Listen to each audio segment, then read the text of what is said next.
Glad to welcome our next guest to the show this morning. Shuwaski Young joins us. He is in studio along with our one and only Lance Tolbert, who is there. Shuwaski is a former Democrat nominee for Mississippi Secretary of State, but not too terribly long ago announced his decision to leave the Democratic Party and focus on how to move Mississippi forward. Shuwaski, good morning. Happy Thanksgiving.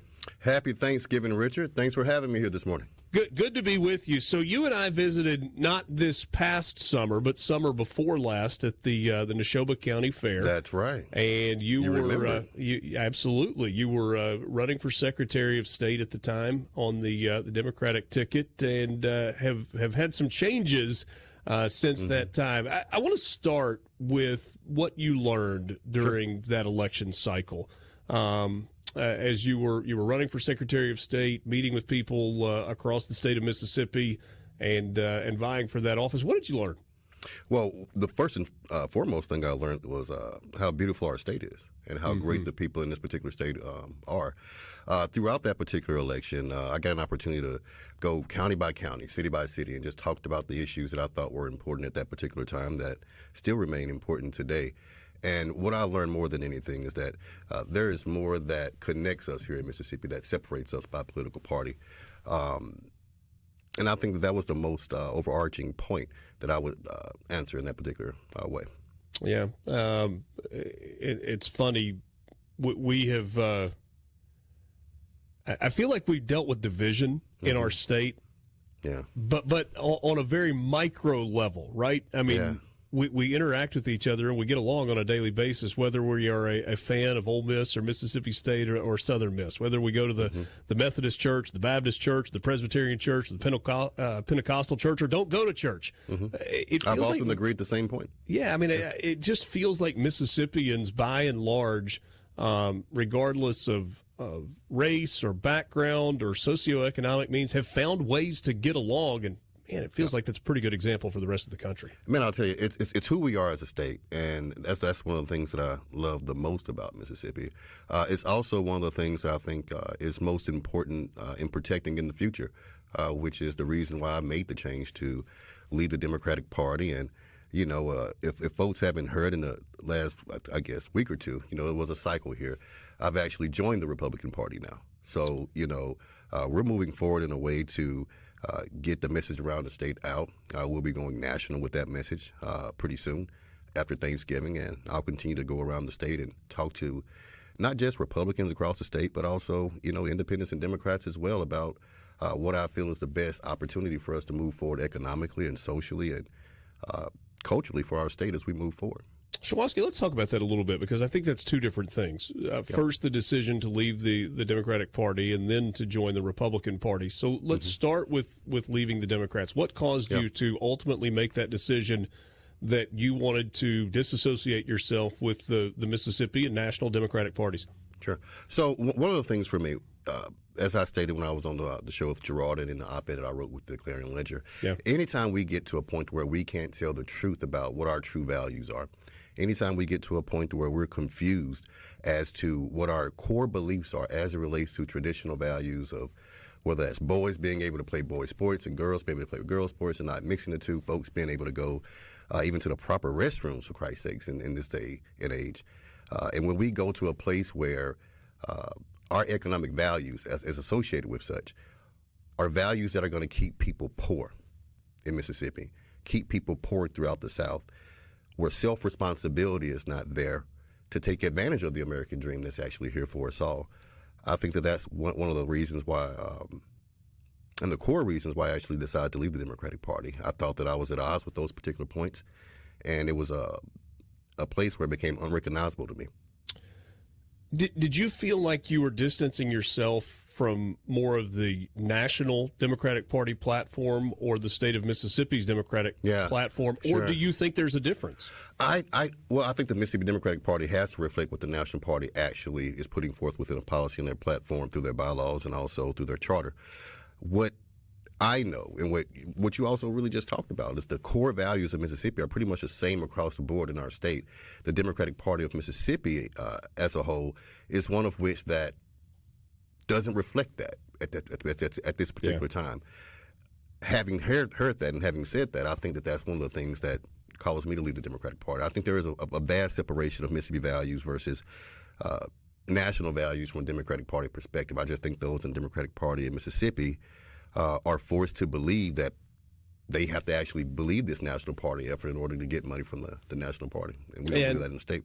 It's fascinating for me to hear you say that, because those who are dyed-in-the-wool Democrats are going to vote for who's ever on the Democrat ticket, period, regardless. And yet I feel like Benny Thompson and the like. Well, sure. But even those who are not Benny Thompson, who identify as Democrats in Mississippi, I feel like by and large, and I know this is painting with a broad brush, but I feel like people who are Democrats in Mississippi are largely Democrats in the vein of Bill Clinton.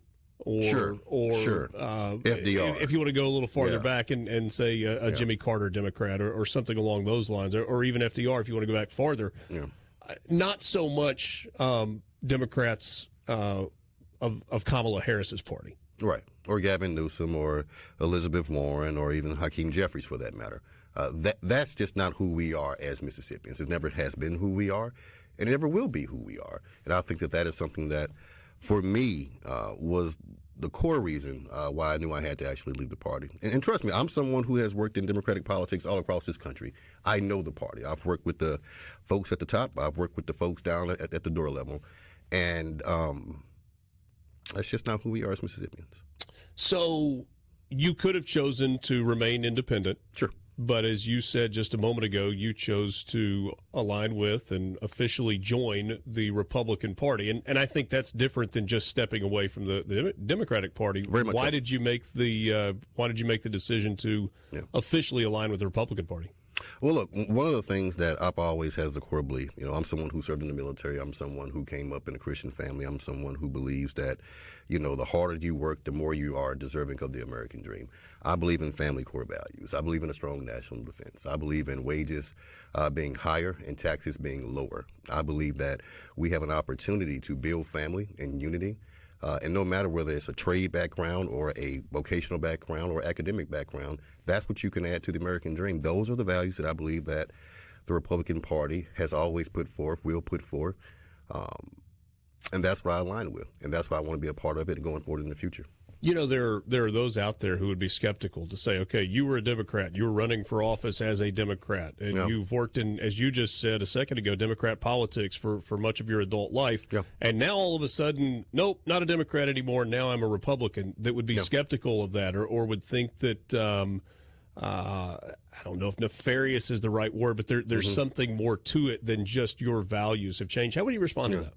Well, I think people have a right to, judge anything that you actually do. They can't judge your motives. And I think that I've been very clear about what my motives and what my beliefs have always been. And this is not the first time, as I told folks before, that I've talked about social economic conservative policies. I mentioned that as early as November 2023. In fact, when I was running for Congress and also ran for Secretary of State, many of the policies that I put forth and talked about, whether at the Neshoba County Fair or whether across the state, it wasn't until the end of those conversations when folks asked, hey, just to make sure, what party are you a part of?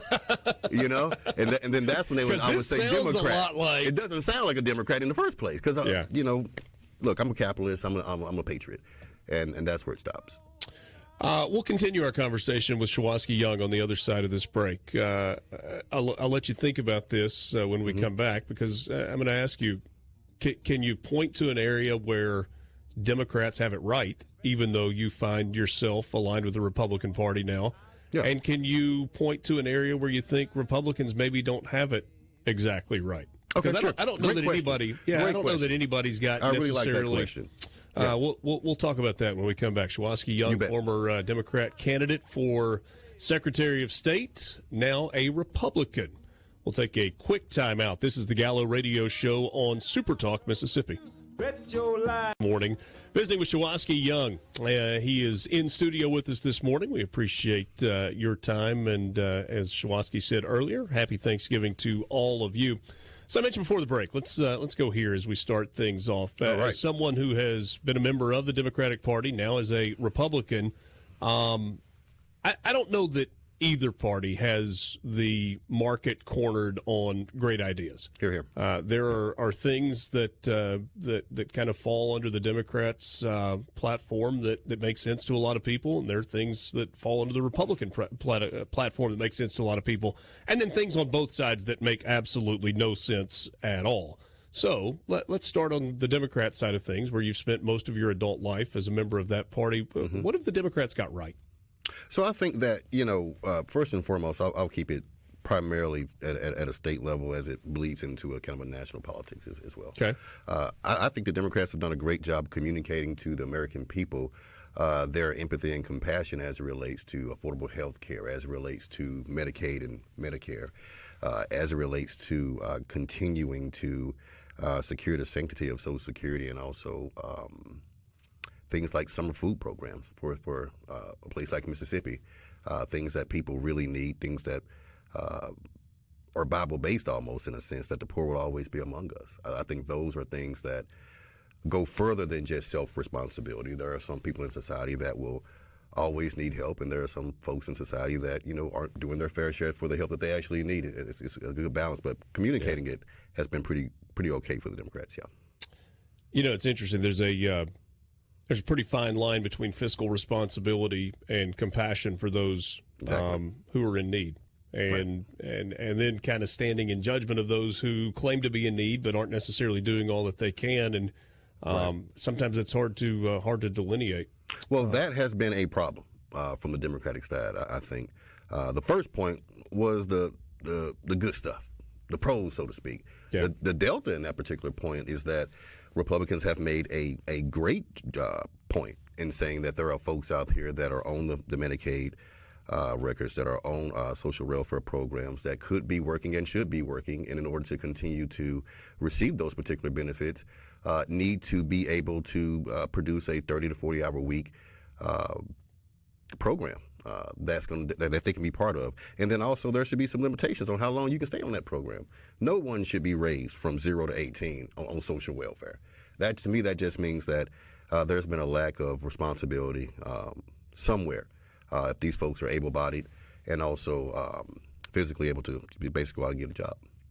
By virtue of seeing that he won the election and looking at some of the numbers after the fact, clearly the message that Donald Trump was communicating with voters resonated with black men in a way that it hasn't, with Hispanics, Latinos in a way that it hasn't previously. And I think it has left Democrats scratching their heads going, okay, what have we done here? This was and should be our base. Why did the messaging hit differently this time than it has in previous election cycles?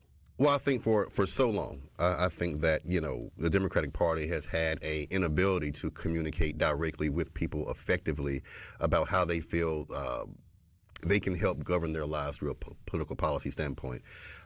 What that the Republican Party has done and always has done, and even here in Mississippi, and what is reflected through the president-elect, is just a straight talk with people. Talking with them, not at them or down to them. I think that is what has produced such great results for the president-elect, and also the Republican Party winning both the House and the Senate as well, carrying the popular vote as well as the electoral vote. I think black men saw that. I think that in the black community, there is this sense that, your strong masculinity somehow is a bad thing. To want to go out and lead your family, want to go out and get a great job and be respected in the community as others. And I think the Latino community shares that same particular sentiment. I think that President-elect Donald Trump made it okay to feel that it's okay to feel that way. And I think that's why people responded in such large numbers. Shuwaski, in the black community in particular, there is a disproportionate number of single mother households. Sure. The family unit is more rare than it is common. Yeah. Do you sense that there is a desire with black men, particularly young black men, to change that at all? How can that change? Well, absolutely. I think that there is a desire to change. There's a desire that it has become almost untenable, where 80+% of children born are born to single-parent households, and most of those households are particularly ran by women.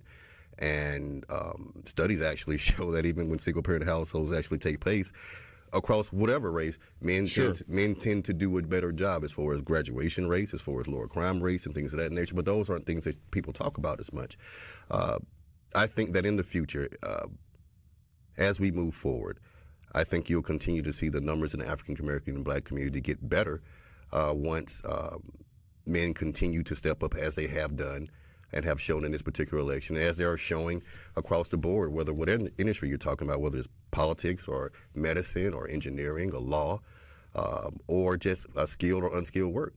That's what we see what's happening in the economy. The average Black man in America makes about about $42,000 a year across the board. For white, about 51, only about a $10,000 difference across the entire board. There's not much difference. Of course, when you talk about people making over 100,000, that's everyone, about 10%. So the numbers are there that's showing that people are producing. It's just we need to have that resonate in our community as a whole as it relates to the nuclear family. One of the things that struck me as I listened to interviews leading up to the election, and I'm talking about interviews, man on the street type person, whether it was the barbershop interviews or meat and potatoes. With Black men in particular, there was a sense that, Democrats have taken for granted the support that exists among the Black community in particular, Black men specifically, and yet they haven't followed through when in office to do things to help the Black community and Black men.